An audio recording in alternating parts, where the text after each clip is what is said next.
On the night of August 30th, 2015, 62-year-old Denise Robert parked her car at the Brookside Congregational Church in Manchester, New Hampshire for her regular Sunday night walk through the North End neighborhood. Only 15 minutes later, she was found lying just off the road a half a mile away, dead from a single gunshot wound. Witnesses reported hearing what sounded like a firecracker and then saw a red-colored pickup truck speeding away from the scene. 10 years later, her case is still unsolved, and the question remains, who killed Denise Robert?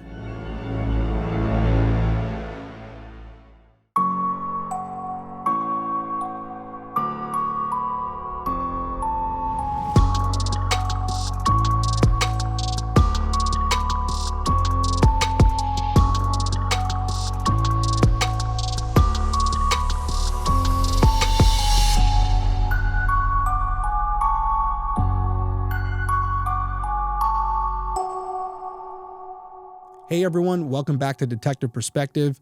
My name is Derrick Levasseur. I'm a licensed private investigator and former police detective, and each week I'll be covering an unsolved case in story format.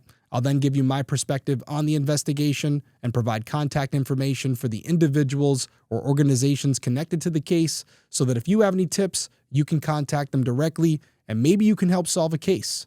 So if you're someone who's interested in true crime, specifically unsolved cases, and you would like to hear my opinion on those investigations, please consider subscribing whether you're watching on YouTube or listening on Apple Podcasts, Spotify, or whatever platform you use. So before we get into this week's case, I want to give you another case update, and I never get tired of doing these.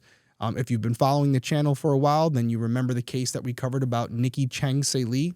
And during our little investigation of that case, it became pretty apparent that the suspect pool was limited. More specifically, it was believed by many people, including myself, that her husband, Tyler McCain, was more than likely involved in her murder, even though we have never found her. And I'm happy to report that he's finally been charged with her murder. I don't know all the specifics yet, and I'm going to save those for when we do a case update episode. But overall, this is another win for us. I say it all the time. It's going to take good investigators, but it's also going to take public pressure from the community, and having shows like this where we're constantly covering the cases and exposing new people to these stories, it keeps that pressure on the people who are pushing the buttons in those municipalities so that detectives aren't allowed to put these cases up on a file or on a shelf somewhere just to collect dust. So congratulations to you guys. And also, again, I'm thinking of Nikki's family, specifically her sisters who worked with us on her episode. So great news for Nikki and her family. Obviously, I wish it was better news. I wish we had her back with us. But at minimum, someone needs to be held accountable for what happened to her. I'm glad to see that that process is underway. And like I said, when we do a case update episode, I'm hoping that we'll have more information, when we'll have some more updates in her case, as well as some other ones. So regarding tonight's case with Denise Robert, this is another one of those mysterious cases where there's not much to go off of. But regardless, whether we have something like Nikki's case where we have a couple suspects or we have no suspects at all these victims deserve the same type of coverage that I was just describing. And Denise is no exception. And I'm happy to report that her brothers actually worked with us on this case. So I want to thank John, Joe, Ernie, and Tom for participating in the development of this episode to make sure that I had all the facts I needed to not only tell the story to you guys, but also to develop a better professional opinion at the end of this episode.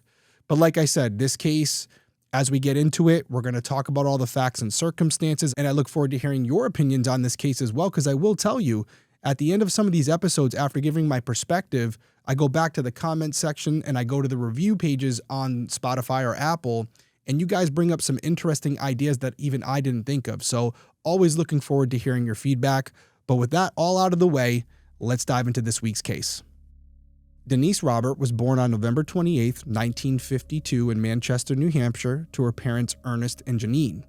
She was the oldest of 12 children, and she was raised in the North End of Manchester, a neighborhood made up of colonial and Victorian-style homes. Denise's brothers said she naturally stepped into the role of caretaker, and as the oldest, she was responsible for making sure her siblings were dressed and ready for school. They said, quote, "She made sure things got done that needed to get done," And even though it was a lot of responsibility, she always helped, and she did it happily. Denise enjoyed spending time with her siblings even when she didn't have to, and her brothers remember how she often took them along with her when she went out, making sure that they felt included. And she always had a way of making each one of them feel special. And like I said, she had 11 siblings, so that in and of itself is a full-time job. But for their birthdays, she would draw these cards with thoughtful sketches that captured details unique to each sibling so that they knew this was specifically for them. And Denise was the kind of person who lived life on her own terms, and her brothers recalled that one of her favorite things to do was to sneak into the Livingston pools after hours, and they were reminiscing about some of the stories, and they laughed when they thought about one night where their brother Peter had actually snuck into the same pool and found that Denise was already in the water. That's the type of person that she was. And after high school, Denise earned her bachelor's degree in business studies and marketing at Southern New Hampshire University. She started her career in advertising sales at the neighborhood newspaper and later joined the New Hampshire Union Leader, where she continued working until her untimely death. Her coworkers said, quote, "No one cared more about the neighborhood news and the New Hampshire Union Leader than Denise Robert. They remembered her as positive, dependable, and full of energy." Denise's brothers said she was not only career-driven, but also personable. She didn't just walk in to make a sale. She took time to get to know her clients as people and gave them more than one reason to do business with her. That personal touch, combined with her work ethic, often meant long hours, but that was okay with Denise, who seemed to thrive when she was busy and surrounded by people. When Denise wasn't working, you could find her volunteering at local soup kitchens or exercising. Her brothers recalled her hiking, running, swimming, or even biking at all hours, even between meetings and on weekends. And Denise didn't keep a wide social circle, and she never married or had children. However, her career, volunteer work, exercise, and her family kept her more than fulfilled. By the summer of 2015, 62-year-old Denise was still working at the Union Leader. She lived with her mother Janine in a condo they purchased after Denise's father passed away. Janine was in good health, but Denise stayed close to support her and keep the rest of the family updated on how she was doing. Denise continued exercising daily and took regular Sunday night walks through her childhood neighborhood in the North End. And her brothers believed that she was starting to think about scaling back and planning for retirement, but tragically, Denise would never get that chance. On August 30th, Denise spent the day running errands. And just to note, her car was in the shop, so she was driving around in a loaner, which was a Volvo. That day, she went to the gym, stopped at the vitamin shop, shopped at Walmart and Hannaford, and then drove to the North End for her regular Sunday night walk. At around 8:45 p.m., she parked at the Brookside Congregational Church on Elm Street. According to the Murder She Told podcast, she left her purse in the car and only took her car key. At this time, it was dark outside, but Denise wasn't worried about that because she was walking in what most people considered the safest neighborhood in Manchester. One resident told the Union Leader that the North End was the kind of place where people walked their dogs at night and the children played outside until dark, even in 2015. But that was all about to change. And we're going to get into those specifics right after this break.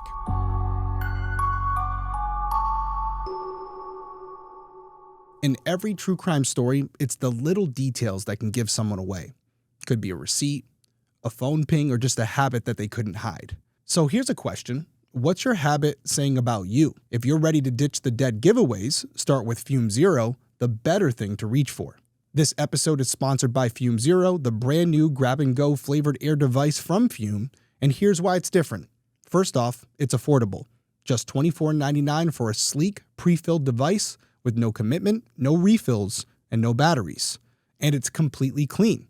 Zero nicotine, zero vapor, just natural plant-based flavored air. It's the first truly easy way to try a good habit, and with 6 bold flavors and 10 days of use, Zero makes it simple to start. So take 0 chances with FUM Zero today, available for just $24.99. All you have to do is head over to tryfum.com, that's tryfum.com, to start with Zero.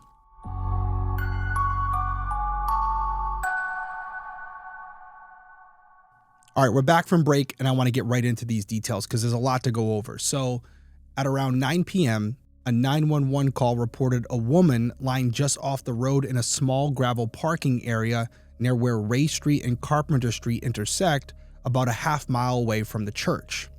4 men nearby said they heard what sounded like a firecracker, followed by a red or rust-colored pickup truck speeding away. When officers arrived, Denise was already dead from a single gunshot wound to the head, and she had collapsed right where she was shot.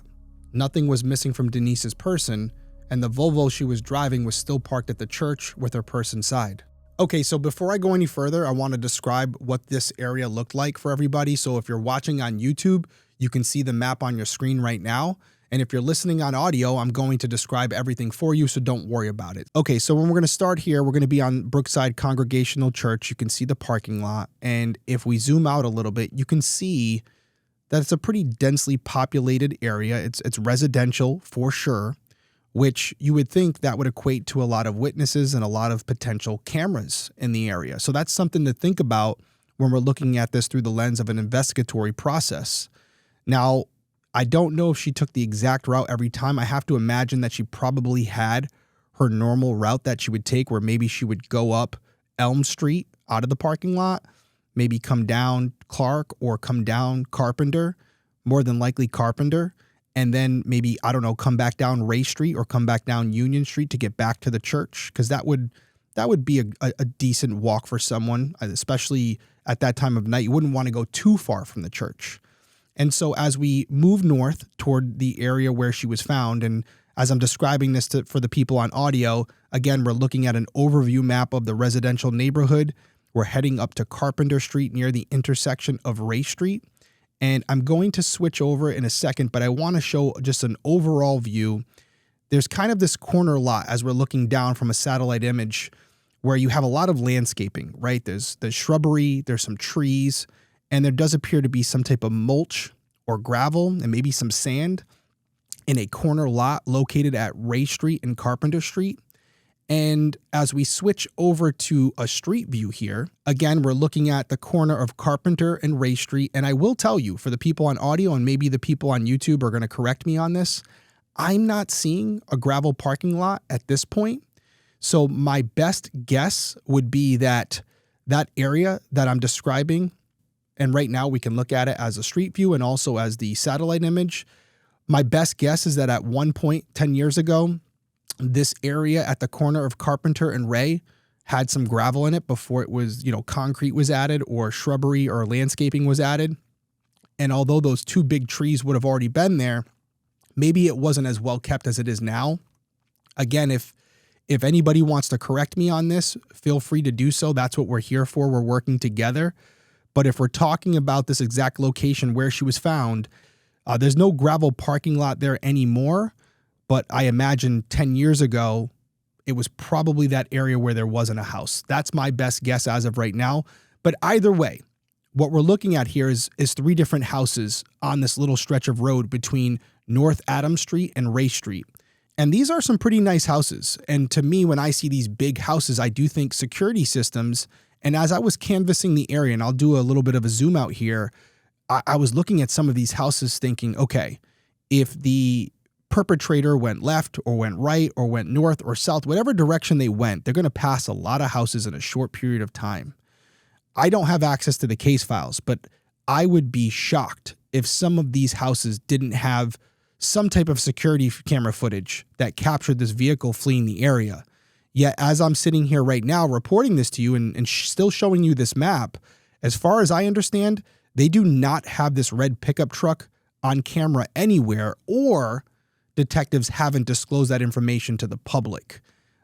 I don't know where to take this. I would say that if they had a screen grab of this potential truck, you would think at this point, 10 years later, they would have put that information out there.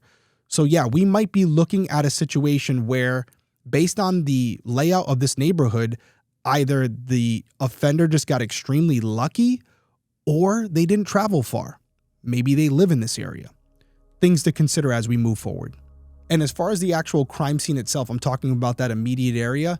Detectives did search the scene, but no shell casings were found, and a bullet was never recovered during the autopsy either. So this is significant. I have to imagine that it was a through and through because it was that close. That's the only explanation I could come up with. In some instances, when someone is shot in the head, especially with a smaller caliber round, like a .22, what will happen is the bullet will actually enter either the back or front of the head, and then it will literally bounce around inside the skull. So the fact that they didn't find the bullet, which when they're doing the autopsy, they will literally cut the skull open and pull the brain out. The fact that they didn't find that bullet, maybe there was an entry and exit wound and they just haven't disclosed that information. Or if it was a small caliber round and it kind of disintegrated upon impact, maybe it was a frangible round, although I highly doubt that. Maybe just the pathologist couldn't find it. But as far as the shell casing, there's a few different explanations for that, and we've talked about it in other episodes. Number one, it could have been a revolver where you have to manually extract the shell casing. The second could be that it was a semi-automatic handgun where, although the shell casing ejects, it can eject back into the offender, so they could have picked it up before fleeing the area. Or, as some have alluded to, and we're going to talk about it more in this episode, if the suspect never exited their vehicle and they still had their hand inside the car when they shot Denise, the round may have ejected back into the back seat or the front seat of the vehicle as they were sitting inside. The final possibility is that if this was premeditated, whether it was a planned attack on Denise or just a random person, they could have put a bag or something, a shell casing catcher over the gun, knowing that they didn't want to leave that behind. And what that does is it actually just clips right onto the gun. So when the round goes off, the shell casing ejects into the bag, keeping it with the owner of the gun. So these are just a couple explanations for why the shell casing wasn't found. One other one could be that if this is a gravel parking lot at the time, or even just dirt or grass, I can tell you it's literally like trying to find a needle in a haystack. And there have been examples of cases where we as investigators were out there and we know our victim was shot 6 times.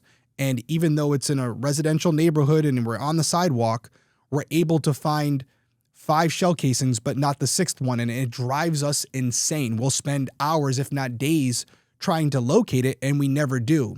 And as far as where it went, it could be in a crack that we just missed. It could have went down a sewer drain. There could be 10 or 15 different reasons why we didn't find it. So that is also something that we have to consider as far as why the shell casing wasn't found. But yes, a lot of possibilities here. And as far as those 4 witnesses that I mentioned earlier, police, obviously, they interviewed them.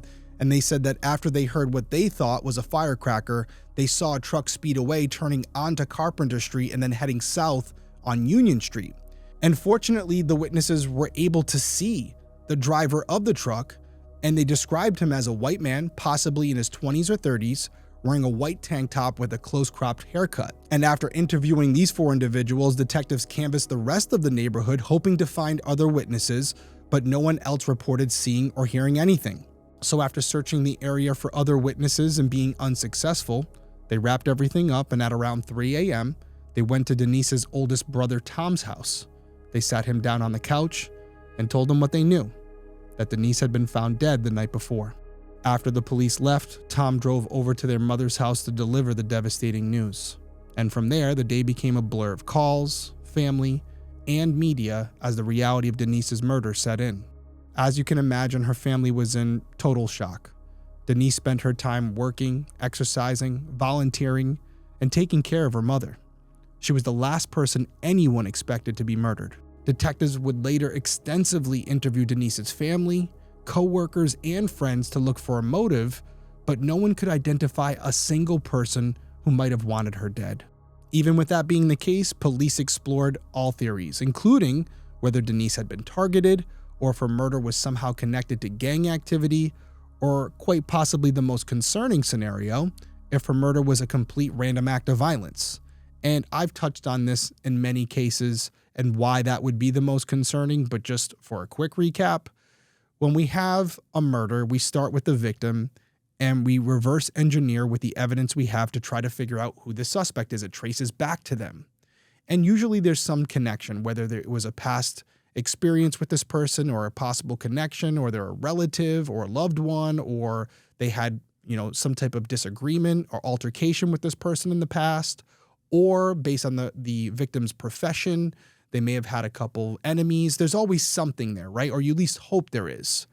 But when it's completely random and when the suspect has no prior connection to the victim whatsoever, other than this crime, it makes it that much more difficult because there's no pattern to follow. There's no breadcrumbs that are going to lead back to the suspect that are in the victim's personal life.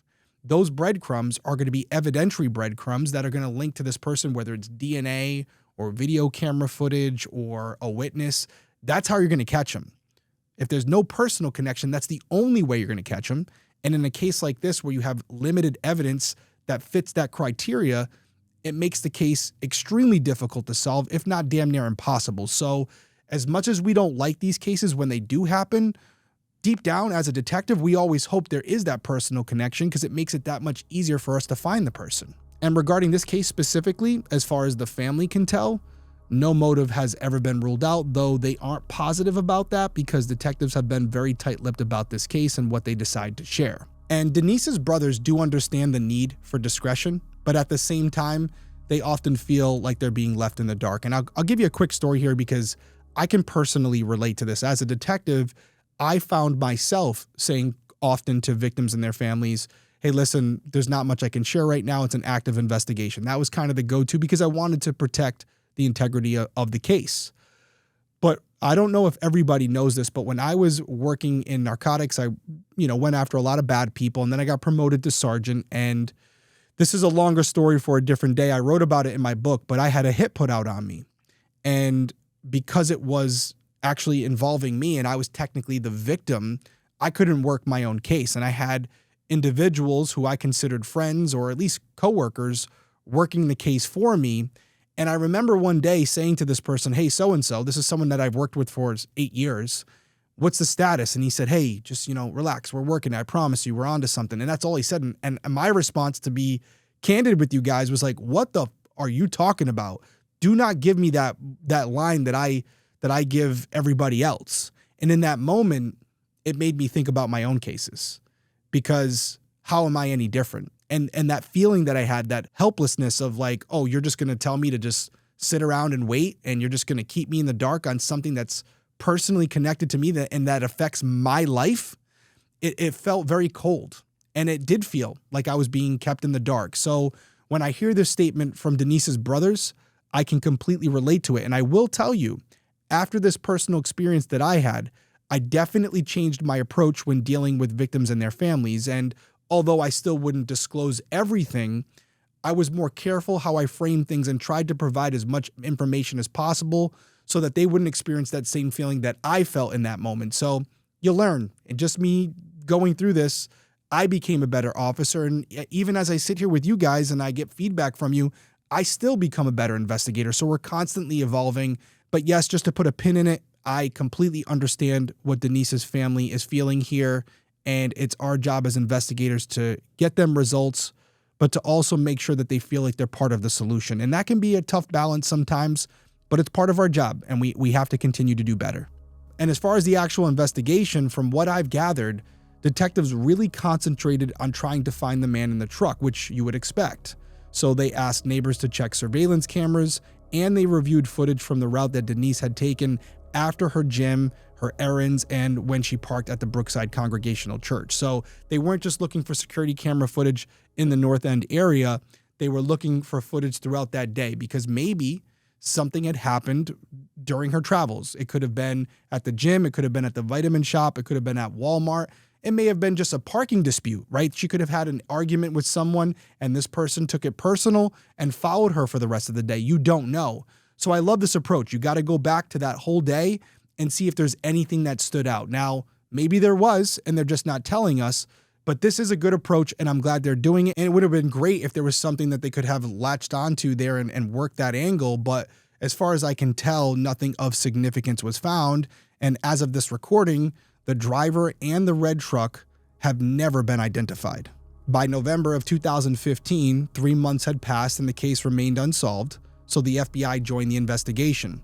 Agents re-examined the area where Denise was shot, looking for the casing or the bullet, but no new evidence was found as far as we can tell. Even without any physical evidence, the FBI ran tests to determine where exactly Denise was shot from, and in the end, they concluded that she was more than likely shot from a vehicle, but without physical evidence, they couldn't be certain. And this would make sense, right? We talked about the lack of a bullet and the lack of a shell casing, and one of the possible explanations is that the suspect shot Denise from inside the vehicle. Now, what does that mean for what actually occurred to Denise in that moment? We'll save that for the perspective, but this would align with what we have right now and the lack of evidence at the scene. And based on how quickly witnesses responded to the area after hearing the quote-unquote firecracker, and at that moment the truck was already driving off, it would make sense based on how quick that individual was able to get out of there that they were more than likely already in the vehicle. And after that development from the FBI, months passed without any other updates.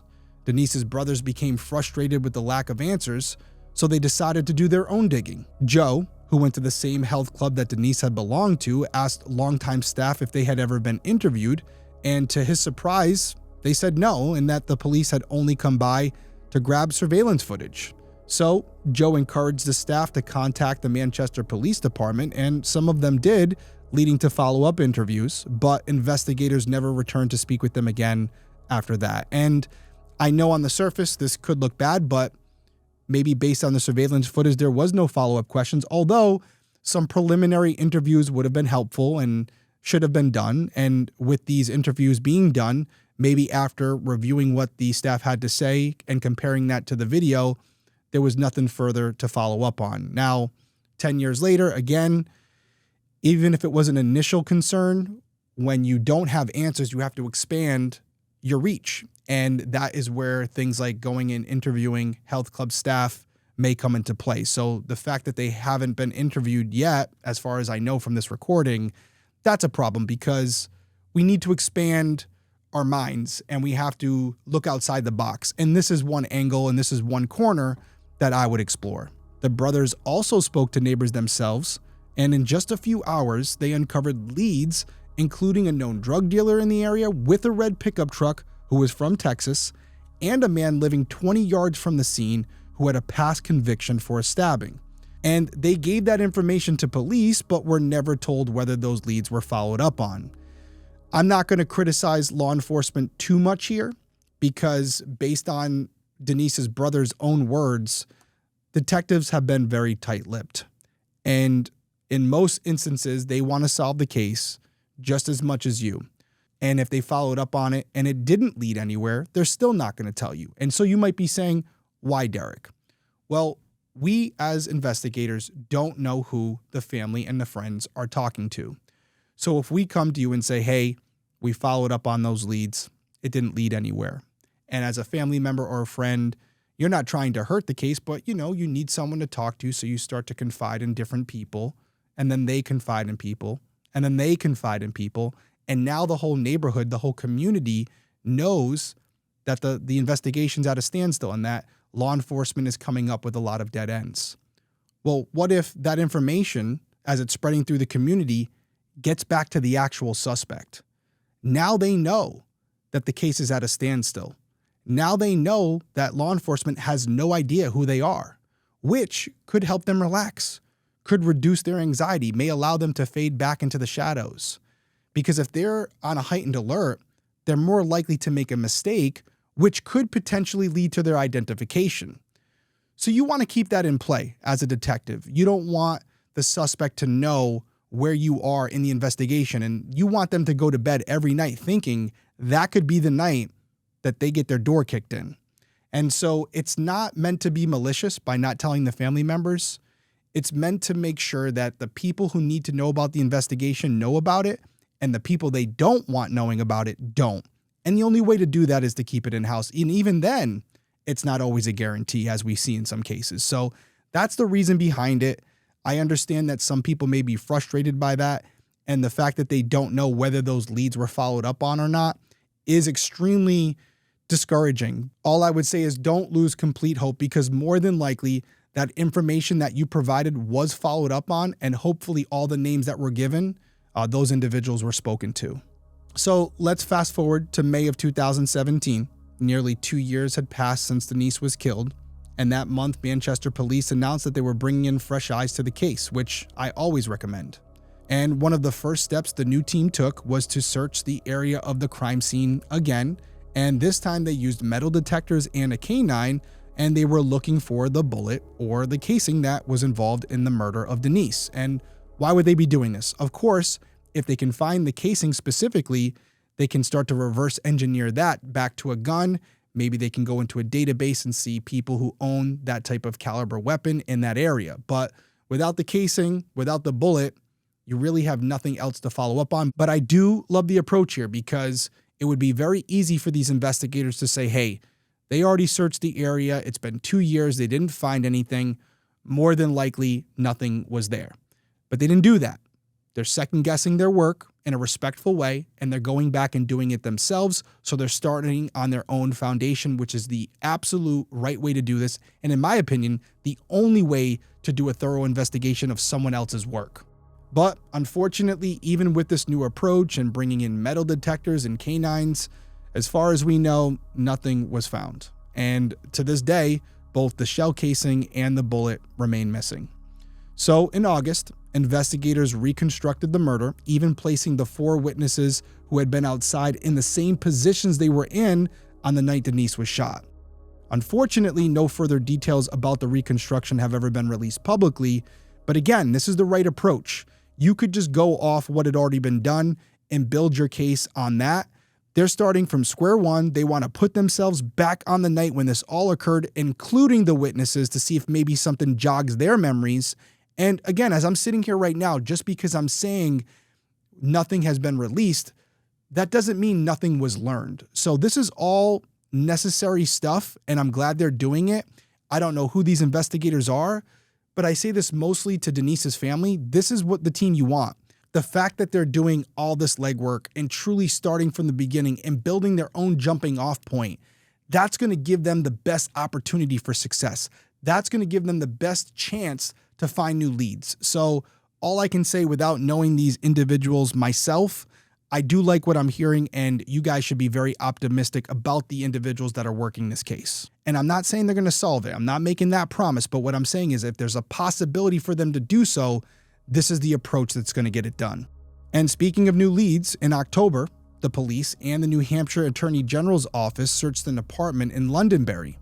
The identity of the apartment's owner and the information that led to the search were never disclosed. However, we do know that a woman named Cindy lived there at the time, and she told the union leader that the search concerned someone who no longer lived in the apartment and that she had been storing some of the person's belongings before the police searched the area. And following the search, the police never said whether anything of significance was recovered or what led to the search in the first place, but this goes back to what I was talking about.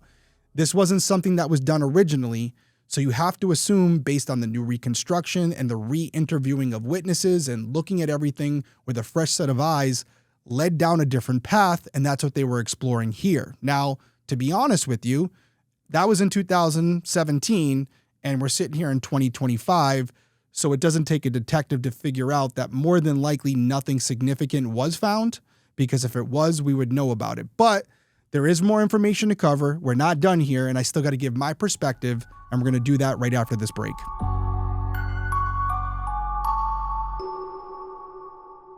Listen, we all go through tough times. I've been there. You've been there. We're going to be there again. And for you, it could be a breakup. Maybe it's burnout or even just that creeping anxiety that doesn't let you sleep at night. And you lay there thinking, I wish I had someone to talk to who actually gets it. And I can tell you firsthand, I've definitely been there. And I've seen how powerful therapy can be. And not only just for me, but for my friends, for my family, and for those people that are close to me. And at the time, were just really struggling and needed some help. But let's be honest for a second. Getting access to the right therapist, it can be a nightmare. You call around and people aren't taking new clients, or they're not in your network, or the costs are just out of control. And that's where Rula comes in. Rula is really changing the game. They make high-quality mental health care accessible and affordable, and most people only pay $15 a session, and they take most major insurance. All you have to do is answer a few questions, and you're matched with a licensed professional who meets your preferences, and you can be talking to someone as soon as the next day. And by the way, Rula has over 15,000 therapists and psychiatrists in their network. And Rula doesn't just leave you hanging after that. They actually stay with you, checking in on your progress and making sure you're getting what you need out of therapy. Whether it's a therapist or even a psychiatrist to help with medication management, Rula's got you covered. So if you've been thinking about therapy, or even if this is the first time you're considering it, this is your sign. Thousands of people have already trusted Rula to support them on their journey toward better mental health and overall well-being. So head over to rula.com/detective to get started today. And after you sign up, they're going to ask you where you heard about them. Please support this show by telling them that I sent you. Once again, that's rula.com/detective to take the first step towards better mental health today. You deserve quality care from someone who cares.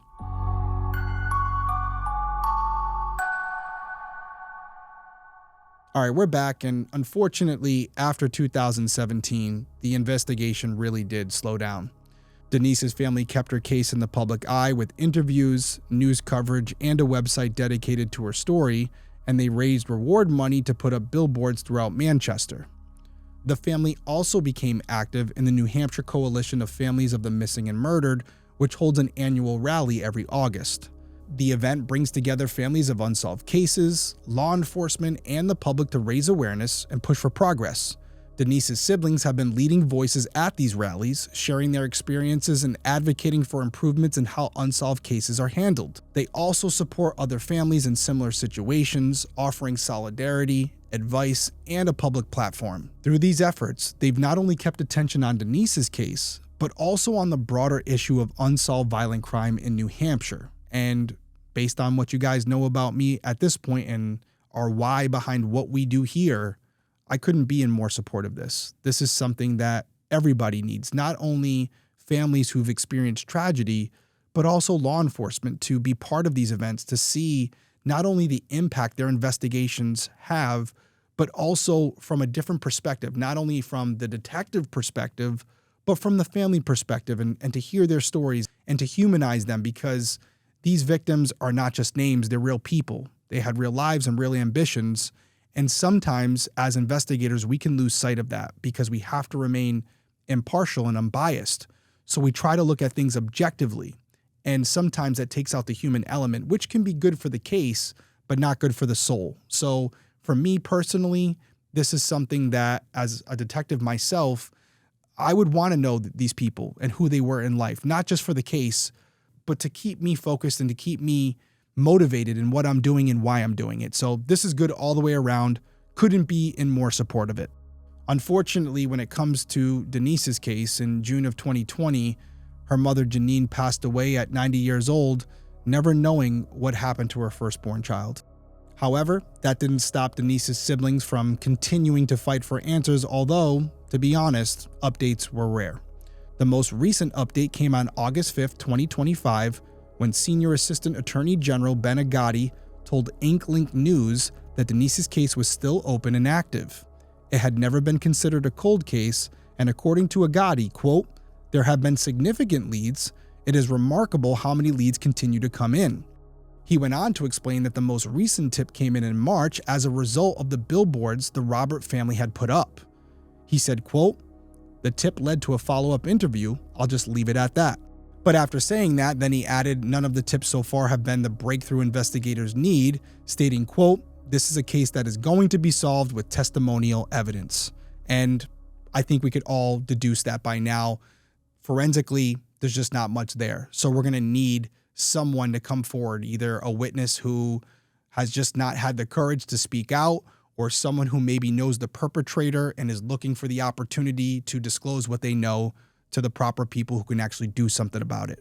Agati went on to confirm that investigators are still looking for the red truck and its driver, but also emphasized that they're not certain if the vehicle is connected to the crime. Well, here's my response to that. First off, the fact that they haven't identified the truck or the driver means that the driver, even after hearing about this case, because you can only imagine whoever was driving that truck that night more than likely heard about this news and potentially heard that witnesses had said they saw a red truck driven by a white male leaving the area, and yet that person who was driving that truck, if they weren't involved, has never come forward. One can argue that they didn't come forward because they know how bad it looks and they don't want to be connected to a crime they didn't commit. I would argue that more than likely the reason the person who owns that truck and who was driving it that night hasn't come forward is more than likely because they're connected to the crime. Now, August 30th, 2025, which is just a few days from now, will mark 10 years since Denise was murdered. Despite the passing of time, her family still has hope that the killer will be found.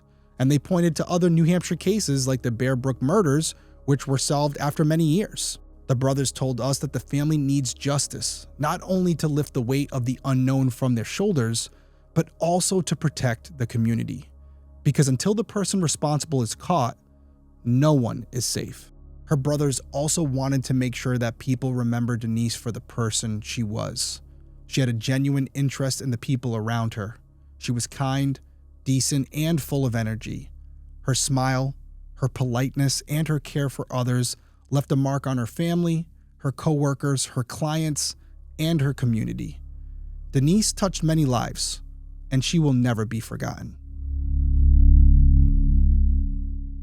All right, so let's dive into this perspective. And as I said at the top of the show, this is a case filled with mystery. There's not a lot to sink your teeth into, but that doesn't mean we still can't explore some possible scenarios.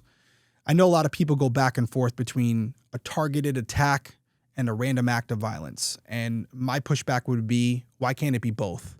Why can't it be a targeted attack that was also random? And what I mean by that is, we know that Denise would walk that community all the time, every Sunday almost. So could it have been someone who was from that area, who had seen other women and children walking around that community and had kind of narrowed down a set of targets that they had seen in that area often? And unfortunately, every time they saw them, there was other people around, or it was too light outside, or it wasn't in an area that they felt like they could do what they wanted to do and then get out of there. And it can be targeted, but without having a specific motive. Well, what do I mean by that? There are people out there right now who have this itch that they want to scratch, who have thought about taking advantage of someone, whether it's for sexual gratification or just for the thrill of committing a murder. And they don't really have a target in mind. They're just looking for what? We talk about it all the time, a victim of opportunity. We talked about Denise and the circumstances leading up to this event, and what can we pinpoint? She was a woman in her 60s walking in a neighborhood at night alone.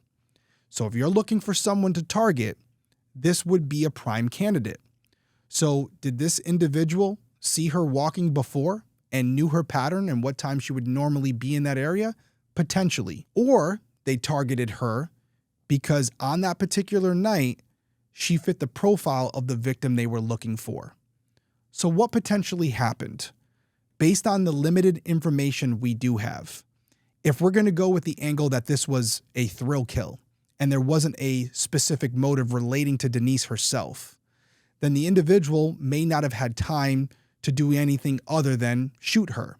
So in this particular scenario, the suspect is driving through the area. They see Denise alone, and she's on the side of the road, so they pull up right to her in their vehicle. Maybe it's on the driver's side, maybe it's on the passenger side, although I would lean passenger side because forensically, from a ballistics perspective, it would make more sense that if the person was shooting inside the vehicle, that would raise the likelihood of the shell casing ejecting from the firearm and remaining inside the vehicle. But at this point, they call Denise over, she's trying to help, so she maybe looks inside the window, and at that point, without even saying another word, the suspect shoots her in the head at point blank range, and that's why she drops right where she shot. And at that moment, right when the quote unquote firecracker goes off that the witnesses hear, the suspect hits the gas and flees the area. And if I had to guess, based on the lack of surveillance, this is someone who's from that neighborhood, maybe not like a street over, but not too far. And that would explain why they weren't captured on any surveillance footage. That's the only explanation that I can come up with. If this was a planned and premeditated attack, they knew the area where they wanted to commit this crime, and they also had an exit strategy. Maybe they conducted some counter surveillance to see if there were any cameras in the area. They could have driven that vehicle to a close location, parked it in a wooded area, and had another vehicle waiting on standby. There's a lot of explanations that we can come up with that would explain, after all these years, why we still haven't identified this truck and or the driver. And as far as the truck and the driver, I really do think that's the key to this case. In my opinion, based on the fact that this person has never come forward, I believe they're responsible for this crime. I think somehow, one way or another, this red truck, this white male driver, is the person who killed Denise. If we find the truck, we find the killer. That's my professional opinion. And how do we do that? I'm assuming most of these things have already been done, but I would start with the DMV registration. And this is going to be a long process and a very difficult task, but you have to identify every red pickup truck that fits the description given by the 4 witnesses. And that is going to narrow down the pickup trucks. Maybe they got a make, maybe they got a model, and investigators just haven't disclosed that information. Maybe there was some distinguishing marks on the truck that they also haven't disclosed, although after 10 years, if they haven't, they need to. But you go through that DMV registry list for a vehicle that fits the make, model, and year of the vehicle in question. Then you narrow it down to registered owners that match the description given by the witnesses. By doing that, you hope to get it down to a couple hundred trucks, a couple hundred registered owners, and then one by one, you have to visit those individuals. You have to also check their criminal history. Do any of them have a violent past? Were any of them living in the immediate area where this crime occurred? These are all things that need to be checked off the list. And maybe, just maybe, you get lucky and you find something that leads to a potential suspect that you can investigate further. And although I do think this truck is involved and it's the key to this case, I will acknowledge that the scenario I laid out where this was just a random shooting because it was a victim of opportunity, that may not be the case, which means detectives have to again go back to Denise's history. They have to look at friends, family members, coworkers. They also have to expand that search. They have to look at what she was involved in, whether it was community service or at work. Did she have any run-ins with anybody? Something that would seem insignificant, but maybe to that person was a big deal. Was she involved in certain community projects that maybe not everyone was a fan of? Did she have any run-ins the day of her murder or the days leading up to her murder? These might be all things that were already checked, and I would say check them again. And the one final scenario I want to bring up, even though technically it's not backed up by the reconstruction or the FBI analysis, is the possibility that the original intention of this was not murder, but a potential sexual assault that didn't occur because Denise chose not to be a victim. And in that scenario, maybe the offender does get out of their vehicle and they walk up to Denise, presenting themselves as a friendly. They pull out their gun and say, "Hey, get in the truck." And she looks them square in the eye and says, "No, I'm not going anywhere with you." And at that point, maybe the offender puts their hand on her and tries to force her into the vehicle, and Denise decides to fight back. And because they're in that close proximity, the offender could have stepped back and shot her in the head and then got into the vehicle and fled the area. Obviously, no matter what scenario you go with, it's horrible and it shouldn't have happened. But there is a small part of me that if that's the case, the fact that Denise, without even knowing me, kind of took the advice I always give to you guys, which is never go to a secondary location. You have to fight in that moment. You have to call their bluff. You have to try to get out of there as fast as you can because that's really your only chance. And although it didn't work out here, I wouldn't change my advice to you guys. That is the right approach. And if that is what happened here, although this is a horrific situation, I'm glad that this scumbag didn't get what they wanted and Denise refused to let them take that from her. So where does this all leave us now? Well, I agree with the Assistant Attorney General. This case will be solved by testimonial evidence, either by a witness who's already spoken to police or someone who's yet to come forward. We need you to do so, whether it's information about the crime scene, the suspect, or that vehicle, regardless of how minimal you may think it is. Come forward and let law enforcement make that determination. Something you have that may appear to be trivial may be the connecting tissue to solve this case. They may have two other ends. They're just looking for that middle, and you could provide it. So just to recap, 62-year-old Denise Robert was shot and killed on the night of August 30th, 2015, while walking through the north end of Manchester, New Hampshire. Witnesses reported hearing what sounded like a firecracker before seeing a red or rust-colored pickup truck speed away from the area. Denise was found just off the road, dead from a single gunshot wound to the head. Anyone with information is asked to call the Manchester Crime Tip Line at 603-624-4040.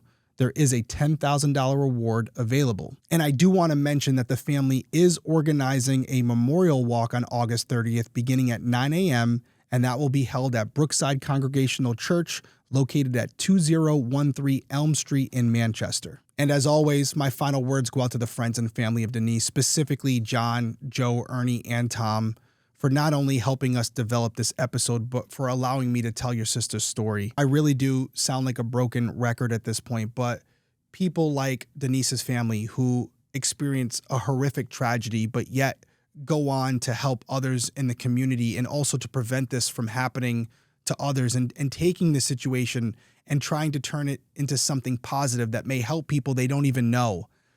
These are special people, and we should feel very privileged to have them as part of our society because they're a rarity.